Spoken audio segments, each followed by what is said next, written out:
समुद्र के किनारे पर भीमा नामक एक किसान रहता था। वो बहुत गरीब था, परंतु उसका दिल बहुत बड़ा था। भीमा एक जागीरदार के खेत और बाग में मजदूरी का काम करता। हर दिन कड़ी मेहनत करने के बाद भी वो हमेशा प्रसन्न रहता। उसे समुद्र के किनारे लहरों की आवाज सुनना बड़ा अच्छा लगता था। वो रोज सुबह उसी रास्ते से अपने काम पर जाता। एक सुबह जब वो काम पर जा रहा था, तभी उसने देखा और खुद से कहा, अरे, ये बड़ी और गुस्सैल मछली उस छोटी मछली को खाने के लिए तेजी से उसकी ओर जा रही है। मुझे इस छोटी मछली की जान बचानी होगी। अब एक काम करता हूँ, मैं जोर से ताली बजाता हूँ। इसकी आवाज से बड़ी मछली यहाँ से भाग जाएगी। ताली की आवाज से बड़ी मछली डरकर चली गई, लेकिन छोटी मछली उसी जगह पर इधर उधर तैरती रही। भीमा ने छोटी मछली को अपने हाथ में उठाया। प्यारी नन्ही मछली, अब डरने की बात नहीं है। वो बड़ी मछली यहाँ से चली गई है। अब तुम जल्दी से ऐसी जगह पर चली जाओ जहाँ वो बड़ी मछली तुम्हें ढूंढ ना पाए। भीमा ने छोटी मछली को वापस पानी में डाल दिया। छोटी मछली को मुसीबत से बचाकर भीमा अपने रास्ते पर चल दिया। वो थोड़ी दूर ही गया था कि उसने किसी की आवाज सुनी। रुक जाइए, जरा मेरी बात तो सुनिए। भीमा ने मुड़कर देखा, एक सुंदर औरत पीछे खड़ी थी। उसने बहुत अच्छे कपड़े पहने थे। भीमा ने इससे सुंदर औरत पहले कभी नहीं देखी थी। ये तो कोई परी लगती है, लेकिन इस परी जैसी दिखने वाली औरत को भला मेरे जैसे गरीब किसान के साथ क्या काम हो सकता है? शायद मुझे ही गलतफहमी हुई है कि ये मुझे बुला रही है। भीमा बिना कुछ कहे फिर से चल दिया। मैं आपको ही बुला रही हूँ। मैं नेरिया के राजा की संदेशवाहक हूँ। आपने नेरिया के राजा की इकलौती बेटी की जान बचाई। मैं आपको अपने साथ ले जाने आई हूँ। आपको मेरे साथ समुद्र के अंदर नेरिया राज्य चलना है। अब मुझे तैरना तो आता ही नहीं।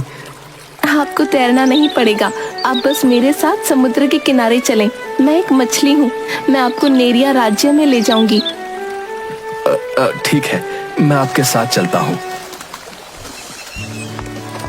समुद्र के तट पर आकर उस औरत ने अपना रूप बदला और वो एक सुंदर बड़ी सी मछली बन गई और भीमा को अपनी पीठ पर बिठाकर विशाल समुद्र में ले गई।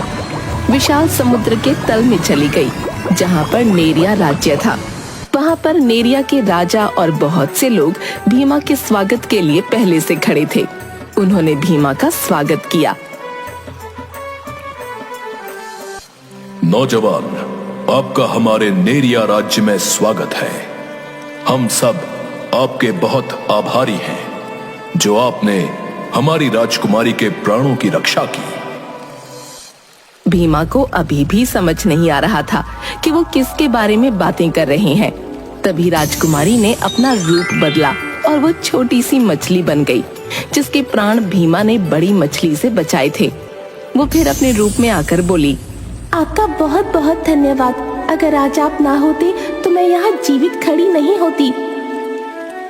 मैंने तो सिर्फ मदद की, इसमें कोई हैरानी की बात नहीं है। हमने आपके स्वागत और सम्मान में एक छोटा सा जश्न रखा है। सब अंदर जाते हैं। वहाँ पर जल परियों ने अपना नृत्य प्रस्तुत किया और भीमा के सम्मान में बढ़िया भोजन भी बना था। जश्न खत्म होने के बाद, महाराज, अब मुझे आज्ञा दीजिए, मुझे जाना होगा। युवक, आपने हमारी इकलौती पुत्री और हमारी राजकुमारी के प्राणों की रक्षा की है, इसलिए हम आपको कोई उपहार भी देना चाहते हैं। महाराज, मैं किसी की मदद इसलिए नहीं करता कि मुझे बदले में उनसे कुछ चाहिए। मुझे लोगों की मदद करना अच्छा लगता है और उससे मुझे जो खुशी मिलती है वही मेरा पुरस्कार होता है। नहीं, आपको कोई पुरस्कार तो लेना ही होगा। आप बताइए, आपको क्या चाहिए? मुझे आपकी बेटी की सहायता करने का सौभाग्य मिला, मेरे लिए यही बहुत है। मेरी कोई और कामना नहीं है। मैं सच कह रहा हूं महाराज, मुझे कुछ भी नहीं चाहिए। हम आपको ऐसे खाली हाथ नहीं जाने दे सकते। ठीक है, तो आप मुझे वो छोटा सा शंख दे दीजिए। महल में सन्नाटा सा छा गया। सब उसे देखने लगे। वो तो जादुई शंख है। हमारे राज्य में ऐसा दूसरा एक भी शंख नहीं है। महाराज, अगर ऐसा है तो ये शंख यहीं आपके पास ही रहना चाहिए। कोई पुरस्कार पाने की कामना तो मेरे मन में है ही नहीं। तुमने मेरी बेटी की जान बचाई है। जो कुछ भी हम तुम्हें देंगे वो कम ही होगा। तुम्हें ये जादुई शंख लेना ही पड़ेगा। राजा ने बड़े सम्मान के साथ जादुई शंख भीमा को भेंट स्वरूप दे दिया। भीमा ने शंख संभाल कर थाम लिया और राजा से सम्मान पूर्वक विदा ली। जो बड़ी मछली भीमा को समुद्र के अंदर लाई थी, वही उसे वापस समुद्र के बाहर छोड़ने गई। धरती पर पहुंचकर उस मछली ने औरत के रूप में आकर भीमा से कहा, ये जादुई शंख बहुत ही अनमोल है। ये तुम्हारे जीवन को खुशियों से भर देगा। इसकी मदद से तुम हर प्राणी की बात सुन पाओगे। पर इस शंख को उन लोगों से छुपा कर रखना जो अपने स्वार्थ के लिए इसका उपयोग करना चाहते हैं। अब भीमा झटपट जागीरदार के घर की ओर चल दिया। रास्ते में उसे एक पेड़ पर कुछ पंछियों के चहचहाने की आवाज सुनाई दी। उसने सोचा कि जादुई शंख की जांच करने का ये अच्छा अवसर है। उसने शंख को अपने कान के पास लगाया और सुना। ये मनुष्य सोचते हैं कि वो बहुत चतुर और बुद्धिमान है, पर वो कुछ नहीं जानते। इस पेड़ के नीचे जो पत्थर पड़ा है ना, वो सोने की शिला है, लेकिन आज तक किसी को इस बात का पता नहीं चला। पक्षियों की बात सुनकर भीमा पेड़ के पास जाता है। ये शंख तो वाकई कमाल का है। चलो अब इन पंछियों की बात को भी जांच लेते हैं। यहाँ तो सच में एक पत्थर है, पर यह तो पूरी तरह मिट्टी और काई से ढका हुआ है। पहले इसे साफ करता हूँ और देखता हूँ। भीमा अपने कपड़े से उस पत्थर को साफ करता है और अंदर से चमकता हुआ सोना दिखाई देता है। अरे ये तो सच में एक सोने की शिला है। इसे संभाल कर अपने कोट के अंदर छुपा लेता हूँ।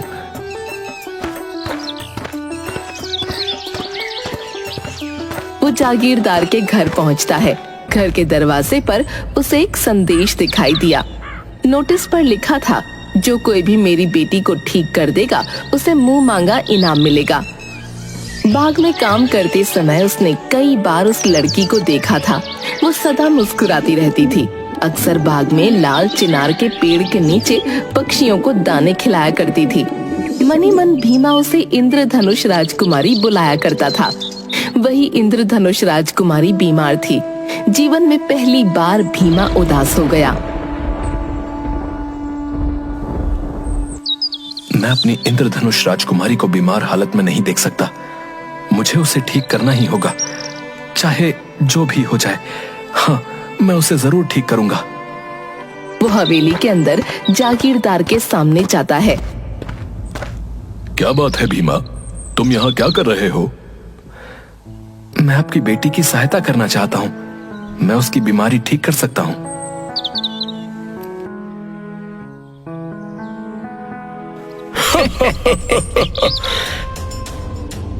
जागीरदार के पास बैठे लोग प्रसिद्ध वैद्य थे, जिन पर जागीरदार को बहुत विश्वास था। अगर हम उस लड़की का इलाज नहीं कर पाए तो ये फटीचर गवार क्या कर पाएगा? मैं अपनी बेटी से बहुत प्यार करता हूँ और चाहता हूँ कि मेरी बेटी जल्द स्वस्थ हो जाए और फिर से घूमे और पक्षियों को दाने खिलाए, क्योंकि उसका हंसता हुआ चेहरा मेरे जीने का कारण है। मेरी बेटी चाहे जिसकी भी वजह से स्वस्थ हो, मुझे बस वो पहले की तरह हंसती खेलती वापस चाहिए। भीमा, तुम अंदर जाओ और मेरी बेटी को ठीक करो। उसके लिए तुम्हें जो चाहिए वो सब मैं दूंगा। एक बूढ़ी औरत भीमा को इंद्रधनुष राजकुमारी के कमरे में ले गई। वो चुपचाप आंखें बंद कर अपने बिस्तर पर लेटी थी। उसका चेहरा उतरा हुआ था और सांस बहुत धीमी चल रही थी। भीमा ने शंख निकाला और अपने कान पर लगाया। मुझे तुम पर पूरा विश्वास है कि तुम इंद्रधनुष राजकुमारी की बीमारी पता करने में मेरी सहायता जरूर करोगे। पर भीमा को कुछ सुनाई ना दिया। वहाँ आसपास कोई पशु पक्षी न थे। निराश होकर वो जागीरदार के पास गया। अब मुझे अभी कुछ पता नहीं लगा, लेकिन मैं शीघ्र ही आपके पास सही जानकारी लेकर आऊंगा। हमने तो पहले ही कहा था कि ये गवार क्या कर पाएगा, लेकिन जागीरदार साहब आपने फिर भी इस पर भरोसा किया। भीमा चुपचाप वहाँ से चला गया और बाग में काम करने लगा। बाग में बहुत खामोशी छाई थी। कोई भी वहाँ पशु पक्षी नहीं था जो भीमा की मदद कर सके। वो काफी देर तक बाग में काम करता रहा। रात होने पर बड़े पेड़ के नीचे रहने वाला सांप वापस आ जाएगा, या फिर तालाब में रहने वाला छोटा मेंढक लौट आएगा। तब शायद मुझे इंद्रधनुष राजकुमारी की बीमारी के बारे में कुछ पता चल जाए। रात हो गई, कोई लौट कर न आया। अंत में भीमा घर लौटने की तैयारी कर रहा था तो उसे उल्लू की आवाज आई। उसने तुरंत अपना शंख निकाला और कान पर लगाया। उल्लू की बातें सुनने लगा। इस संसार की सारी दवाइयाँ और सारे वैद्य भी जागीरदार की बेटी को ठीक ना कर पाएंगे। जब जागीरदार के घर की छत पर छप्पर डाला जा रहा था, तब उस समय एक सांप उस छप्पर में फंस गया था। अगर उस सांप को वहां से बाहर निकालकर खाने को कुछ दिया जाए तो वो लड़की ठीक हो जाएगी। भीमा ने अपना शंख अपने कोट के अंदर छुपाकर रख लिया और तुरंत जागीरदार के पास गया। मैं जानता हूं कि आपकी बेटी को क्या हुआ है। उसे एक सांप का श्राप लगा है। वो सांप इस घर की छप्पर में फंसा हुआ है। उस सांप को तुरंत बाहर निकालना होगा और उसे कुछ खाने को देना होगा।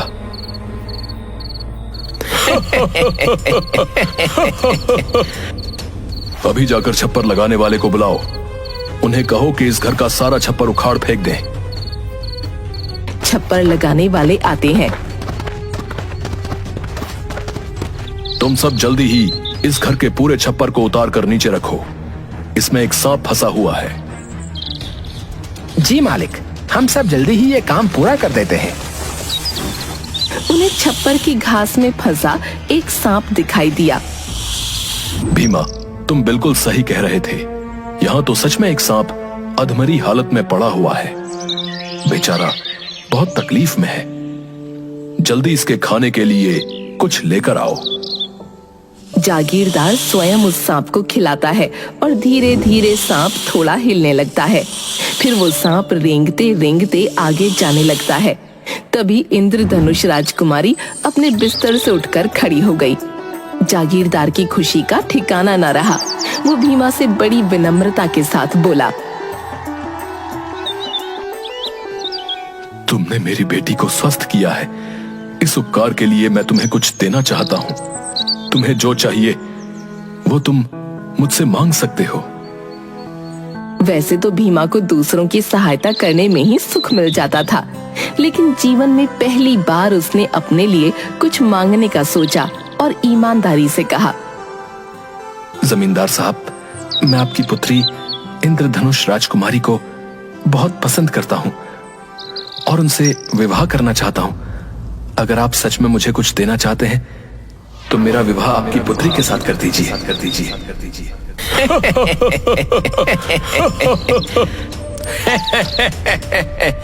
आप इस गरीब किसान के साथ अपनी बेटी का विवाह कैसे कर सकते हैं? कभी नहीं कर सकते। जागीरदार ईमानदार आदमी था और अपनी बात का धनी भी। उसने भीमा की इच्छा पूरी करने का वचन दिया था। वो बहुत समझदार था।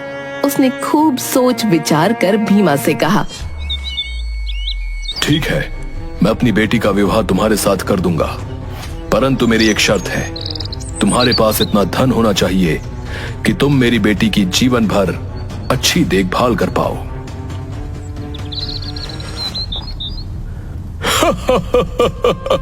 इस फटीचर गवार के पास इतना धन कहां होगा कि ये आपकी बेटी से विवाह कर पाएगा? भीमा ने कोट से सोने की शिला निकालकर जागीरदार को दिखाई और कहा, मुझे लगता है कि इतना धन आपकी बेटी और हमारे बच्चों के जीवन भर की देखभाल के लिए पर्याप्त होगा। अब सबका हंसता हुआ चेहरा बिल्कुल उतर गया था। सब आंखें फाड़ फाड़ कर उस सोने की शिला को देख रहे थे। जागीरदार ने मुस्कुराकर कहा, हाँ, इतना तो बहुत ही पर्याप्त होगा। भीमा और इंद्रधनुष राजकुमारी का विवाह तय हो जाता है। सब बड़े खुश होते हैं। विवाह की तैयारी शुरू हो जाती है। अचानक विवाह के एक दिन पहले राजकुमारी गायब हो जाती है। ये खबर भीमा तक भी पहुंची।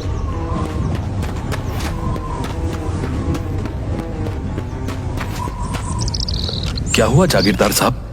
मेरी राजकुमारी कहाँ गई? हमने उसे सब जगह ढूंढा, लेकिन उसका पता कहीं नहीं चल रहा। सुबह अपने कमरे में थी, नाश्ता करने के बाद उसे किसी ने नहीं देखा। भीमा, मैं तुम्हारे हाथ जोड़ता हूं, कहीं से भी मेरी बेटी को ढूंढ कर ला दो। मैं अपनी राजकुमारी को ढूंढ लूंगा और बहुत जल्द राजकुमारी हमारे साथ होगी। मुझे तुम पर पूरा विश्वास है।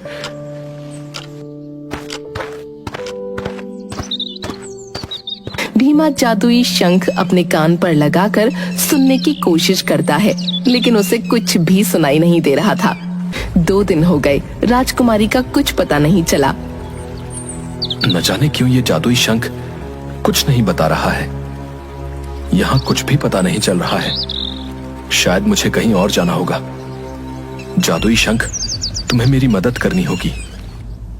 भीमा जादुई शंख को लेकर कई जगह जाता है और पता लगाने की कोशिश करता है कि राजकुमारी कहाँ है। निराश होकर भीमा उस तट पर जाता है जहाँ से वो नेरिया राज्य में गया था, और वहाँ उसे मछलियों के बात करने की आवाज आती है। क्या बात है, तुम इतनी उदास क्यों हो? कल मैं तट पर थी, तभी मैंने कुछ लोगों को एक लड़की को जबरदस्ती जहाज में बिठाकर तट की दूसरी तरफ ले जाते देखा। वो लड़की कौन थी? क्या तुम उसे जानती हो? नहीं, मैं तो उसे नहीं जानती, लेकिन वो बहुत रो रही थी और भीमा भीमा चिल्ला रही थी। काश मैं ये बात किसी ऐसे इंसान को बता सकती जो उस लड़की की मदद कर सकता। अरे, ये मछलियां मेरी इंद्रधनुष राजकुमारी के बारे में ही बात कर रही हैं। सुनो मछलियों, मेरी बात सुनो। परंतु वे मछलियां भीमा की बात नहीं समझ पाती। मुझे जल्दी समुद्र के उस तट पर जाना होगा, लेकिन मैं समुद्र के कौन से तट पर जाऊं? मुझे कैसे पता चलेगा कि वो बदमाश मेरी राजकुमारी को कहां ले गए हैं? मुझे कुछ समझ में नहीं आ रहा है। मैं क्या करूं? तभी उसे नेरिया के राजा की याद आती है। समुद्र देवता, मैं आपके हाथ जोड़ता हूं, मुझे कैसे भी करके एक बार नेरिया के राजा तक पहुंचा दीजिए। मैं आपसे वादा करता हूं कि जीवन में दोबारा कभी आपके पास कुछ मांगने नहीं आऊंगा। वो बहुत रोता है। तभी नेरिया की राजकुमारी उसके सामने आती है। क्या बात है भीमा, तुम बहुत परेशान हो? आप आ गई राजकुमारी जी। क्या बात है भीमा? भीमा नेरिया की राजकुमारी को सारी बातें बताता है। राजकुमारी जी, मैंने जीवन में पहली बार अपने लिए कुछ सोचा, और इस जादुई शंख की मदद से मुझे मेरे सपनों की राजकुमारी मिली। मेरा उससे विवाह होने वाला था और अचानक वो गायब हो गई है। क्या मैंने अपने बारे में सोचा, इसलिए ऐसा हुआ? ऐसा नहीं है भीमा, तुम मेरे साथ पिताजी के पास चलो, वो तुम्हारी मदद जरूर करेंगे। भीमा नेरिया की राजकुमारी के साथ राजा के पास जाता है और नेरिया के राजा को सारी बात बताता है। राजा अपनी जादुई शक्तियों से उस मछली को अपने पास बुलाते हैं और उससे सारी बातें पूछते हैं। भीमा, आपकी राजकुमारी को वो बदमाश समुद्र तट के नील पहाड़ की ओर ले गए हैं। महाराज, आप जल्दी कीजिए और मेरी राजकुमारी को बचाने में मेरी मदद कीजिए। हम आपको उस तट तक तो पहुंचा सकते हैं, परंतु उसके आगे आपको अकेले ही जाना होगा, क्योंकि हम में से कोई भी बिना पानी के ज्यादा देर तक जीवित नहीं रह सकता। ठीक है महाराज, आप बस मुझे उस तट तक पहुंचा दीजिए। पिताजी, लेकिन वो बदमाश भीमा को नुकसान भी पहुंचा सकते हैं। ये अकेला उनका सामना कैसे करेगा? राजकुमारी, ये युद्ध तो भीमा को खुद लड़ना होगा। हाँ, मैं इन्हें अपनी कुछ शक्तियां जरूर दे सकता हूं, बाकी इनकी सूझबूझ और हमारी शक्तियां मिलकर इन्हें सफलता जरूर देंगी। नेरिया के राजा अपनी कुछ जादुई शक्तियां भीमा को देते हैं और उसे नील पहाड़ के तट पर छोड़ देते हैं। भीमा राजा की दी हुई शक्तियों से इंद्रधनुष राजकुमारी की महक सूंघता हुआ वहां पहुंच जाता है जहां उसे कैद किया गया था। अपनी राजकुमारी को सही सलामत देखकर वो बड़ा खुश होता है। अरे, ये तो वही वैद्य है जो इंद्रधनुषी राजकुमारी का इलाज कर रहे थे, लेकिन इन्होंने मेरी राजकुमारी को कैद क्यों किया? वो जादुई शंख को अपने कानों पर लगाता है और उसे 2 मेंढकों की आवाज सुनाई देती है। अरे, ये लोग कितने बुरे हैं। अच्छा हुआ हम इंसान नहीं हैं। सही कह रहे हो तुम। अपनी अकड़ की वजह से इस बेचारी लड़की को यहां कैद कर रखा है। मुझे बहुत समझदारी से काम लेना होगा। एक काम करता हूँ, दिन ढलने का इंतजार करता हूँ। अब रात होने वाली है, चलो इस गुफा को बंद कर देते हैं और वापस अपने तट पर चलकर खाना ले आते हैं। ठीक है। वो लोग इंद्रधनुष राजकुमारी को गुफा के अंदर छोड़कर बाहर से एक पत्थर लगा देते हैं और वहां से समुद्र की ओर जाने लगते हैं। उनके जाते ही भीमा वहां जाकर पत्थर को सरकाने की बहुत कोशिश करता है, लेकिन वो अकेला उस पत्थर को नहीं हटा पाता। तभी उसे नेरिया के राजा की दी हुई एक और शक्ति के बारे में याद आता है और वो उस शक्ति का प्रयोग करके पत्थर को हटाता है। मैं जानती थी भीमा, तुम जरूर आओगे, मुझे पूरा यकीन था। मेरी राजकुमारी संकट में हो और मैं उसे बचाने न जाऊं, ऐसा कभी नहीं हो सकता है। ये लोग तुमसे बदला लेने के लिए मुझे यहाँ ले आए। मुझसे बदला? इनकी मुझसे क्या दुश्मनी है राजकुमारी? तुमने मेरी जान बचाई, इस वजह से इन्हें ऐसा लगता है कि लोग इनका मजाक उड़ाएंगे, और अगर मेरी तुमसे शादी हो गई तो इन्हें सारी जिंदगी लोगों के ताने सुनने होंगे। और ये वैद्य अपने बेटे का विवाह मुझसे जबरदस्ती करवाना चाहता है। परंतु मैंने कभी किसी का मजाक नहीं उड़ाया है और मेरी राजकुमारी मेरी है, किसी और की कभी नहीं हो सकती। मैं जानती हूँ भीमा, लेकिन ये लोग तुम्हें नहीं समझते। ये लोग पिताजी के लिए भी खतरा है। इन सब का इंतजाम मैं यहीं कर दूंगा। चलिए राजकुमारी, हमें जल्द यहाँ से निकलना होगा। भीमा राजकुमारी का एक नकली रूप बनाकर उस गुफा में रख देता है और एक जादुई दरवाजा बना देता है। उनके वहां से जाने के बाद जैसे ही वैद्य और उसके लोग वहां आए, वो हमेशा के लिए उस गुफा में कैद होकर रह गए। वो दोनों वहां से भागते हैं और समुद्र की तरफ बढ़ते हैं, लेकिन रास्ता भटक जाते हैं। अब क्या होगा भीमा? अब हम समुद्र के पार कैसे पहुँचेंगे? आप बिल्कुल फिक्र मत कीजिए, मैं आपके साथ हूँ। भीमा नेरिया के राजा का दिया हुआ जादुई पंख निकालकर हवा में उछालता है और बोलता है, जादुई पंख, ले चल हमें समुद्र के पास। और वो जादुई पंख समुद्र की दिशा में उड़ने लगता है और उसके पीछे पीछे भीमा और राजकुमारी भी चल देते हैं। तभी उन्हें सामने समुद्र का तट दिखता है। भीमा देखो, हम समुद्र के तट पर आ गए। हाँ राजकुमारी, अब हम बहुत जल्द यहाँ से निकल जाएंगे। पर हम ये समुद्र पार कैसे करेंगे? यहाँ तो कोई जहाज नहीं है। आप फिक्र मत कीजिए, मैं हूं ना आपके साथ। हे समुद्र देवता, आप हमारी आवाज नेरिया के राजा तक पहुंचा दीजिए। हम दोनों यहाँ सुरक्षित हैं, बस हमें ये समुद्र पार करना है। तभी वहाँ नेरिया की राजकुमारी आती है। भीमा, तुम्हें और तुम्हारी इंद्रधनुषी राजकुमारी को सकुशल देखकर बहुत प्रसन्नता हुई। राजकुमारी, ये सब तो आपके और महाराज की वजह से हुआ है, नहीं तो मैं तो अपनी राजकुमारी को कभी नहीं ढूंढ सकता था। नहीं, ये सब तुम्हारी अच्छी नियत का फल है। नेरिया की राजकुमारी उन दोनों को समुद्र पार कराती है।